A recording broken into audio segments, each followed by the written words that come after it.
আসসালামু আলাইকুম। এই ভিডিওটাতে আমি একান্তই আমার ব্যক্তিগত একটা মতামত দেব, যেটা আমার কাছে ব্যক্তিগতভাবে মনে হয়েছে। আমি কাউকে দোষীও বলছি না, আমি বলছি না যে কেউ সিদ্ধান্তটা খারাপ নিয়েছেন বা ভালো নিয়েছেন।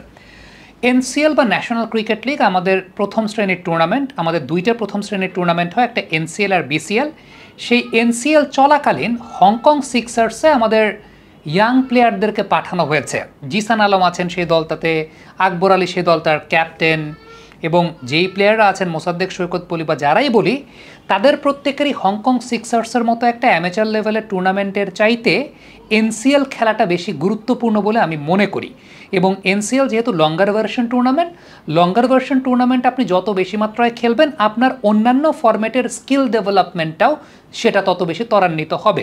কারণ এনসিএলের মতো জায়গা বা ফার্স্ট ক্লাস টুর্নামেন্টে আপনি যখন বেশি সময় ক্রিজে অতিবাহিত করবেন, আপনি যখন বেশি সময় ব্যাটসম্যানকে বোলিং করার সুযোগ পাবেন, আপনি আপনার স্কিলের বিভিন্ন এক্সপেরিমেন্ট করার সুযোগ পাবেন, আপনি টেকনিক্যালি শার্প হতে পারবেন।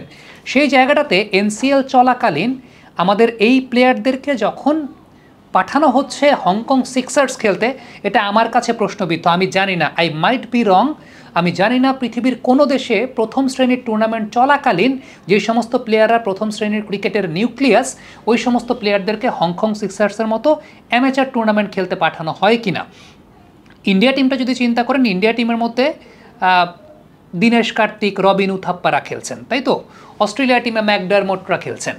এখন এই যে সমস্ত প্লেয়াররা খেলছেন, এটা একটা অ্যামেচার টুর্নামেন্ট, এখানে সিরিয়াস কোনো কিছু নেই। এটা একটা তো বিষয় ফিনান্সিয়াল একটা ব্যাপার, টাকা পাওয়া যায় অনেক, দ্যাটস আ ডিফারেন্ট ইস্যু।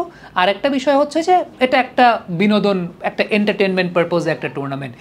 এইটা কোনো সিরিয়াস শেপের টুর্নামেন্ট আইসিসি এখন পর্যন্ত বানায় নাই। হ্যাঁ, আইসিসি চাইলে 6 a সাইড ফরম্যাটটাকে একটা সিরিয়াস শেপের টুর্নামেন্ট করতে পারে, দ্যাটস আ ডিফারেন্ট ইস্যু।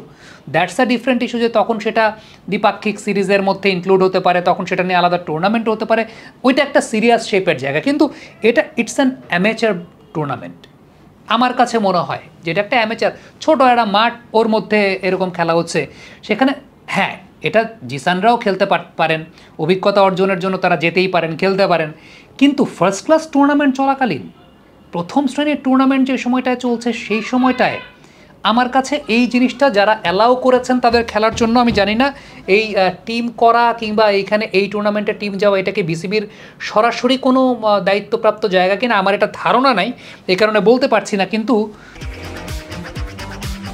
বাবা, এত এনার্জি কই পাও? এই পাওয়ার চুমুকে অ্যাকশন যদি সরাসরিও না থাকে, যদি কোনো থার্ড পার্টি এজেন্সিও আসলে সেটা খেলতে পাঠায়, তাইলে পরেও এইটা বাংলাদেশ ক্রিকেট বোর্ডে যে সমস্ত প্লেয়াররা এনসিএল খেলছেন, তাদের এটা খেলতে যাওয়া উচিত বলে আমার কাছে মনে হয় না। মানে আমার তো মনে হয় যে এই টাইপের টুর্নামেন্ট কারা খেলবেন, এই টাইপের টুর্নামেন্ট মোহাম্মদ আশরাফুল যদি বাংলাদেশ টিমের ব্যাটিং কোচ না হতেন, মোহাম্মদ আশরাফুল খেলতেন। এই টাইপের টুর্নামেন্ট খেলবেন হচ্ছে আব্দুর রাজ্জাক রাজ, এই টাইপের টুর্নামেন্ট খেলবেন শাহরিয়ার নাফিস আহমেদ, এই টাইপের টুর্নামেন্ট যদি হেলথ কন্ডিশন ঠিক থাকে তাইলে খেলবেন তামিম ইকবাল খান। আমার কাছে ব্যাপারটা সেরকমই মনে হয়। মানে কেন এই টাইপের টুর্নামেন্ট আমি জানি না। ইভেন সাকিব আল হাসানও এই টাইপের টুর্নামেন্ট খেলবেন না। সাকিব আল হাসান এখনও স্টিল প্রফেশনাল লেভেলের ক্রিকেট খেলছেন, তারপরেও তিনি হয়তো বা খেলতে পারেন যদি অফ টাইম থাকে। কিন্তু ন্যাশনাল লিগ চলাকালীন আমি জানি না এই ডিসিশনটা কার, এই ডিসিশনটা কেন। উল্টা এই সময়টায় ন্যাশনাল লিগ যদি খেলা হতো, আমাদের প্রথম শ্রেণীর ক্রিকেটটা যদি খেলা হতো, তাহলে প্রথম শ্রেণীর ক্রিকেট খেললে প্লেয়াররা তাদের টেকনিক্যাল আপগ্রেডেশন নিয়ে আরও অনেক কাজ করতে পারতো। হ্যাঁ, ডেফিনেটলি এরপরে এ টিমের খেলা আছে, ওই এ টিমের খেলার আগেও যত বেশি তারা মাঠে থাকবে, যত বেশি তারা ওই ইন্টেন্সিটির ক্রিকেটটা খেলবে, তত বেশি তাদের ওই এ টিমের খেলার জন্য বা এমার্জিং খেলার জন্য তাদের ওই আপগ্রেডেশনটা হবে। দেখেন, ইন্ডিয়াতে বিরাট কোহলি এবং রোহিত শর্মাকে আবার ফার্স্ট ক্লাস ক্রিকেটে পাঠানো হয়েছে, আবার তাদেরকে বলা হয়েছে ফার্স্ট ক্লাস ক্রিকেট খেলে আসার জন্য। ফার্স্ট ক্লাস ক্রিকেটের গুরুত্বটা এই পরিমাণ, ইরফান পাঠান এই ফার্স্ট ক্লাস ক্রিকেটের গুরুত্বটা বলতে গিয়ে বা ফার্স্ট ক্লাস ক্রিকেটের গুরুত্বটা বোঝাতে গিয়ে পরবর্তী সময় ইরফান পাঠানকে কিন্তু আমরা দেখতে পেয়েছিলাম যে মানে তিনি ন্যায্য কথা বলেন দেখে তাকে কমেন্ট্রি প্যানেল থেকে সরিয়ে ফেলা হয়েছিল, পরে তিনি তার নিজের ইউটিউব চ্যানেল খুলে বসেছেন। কিন্তু ফ্যাক্ট ইজ ফ্যাক্ট, সেই জায়গাটা কার মাথা থেকে এটা এসেছে আমি জানি না, এবং কে এটাকে অ্যালাউ করেছে, এটা একেবারেই ঠিক হয়নি, একেবারেই ঠিক হয়নি। কমেন্ট বক্সে আপনাদের মন্তব্য মতামত জানতে চাই।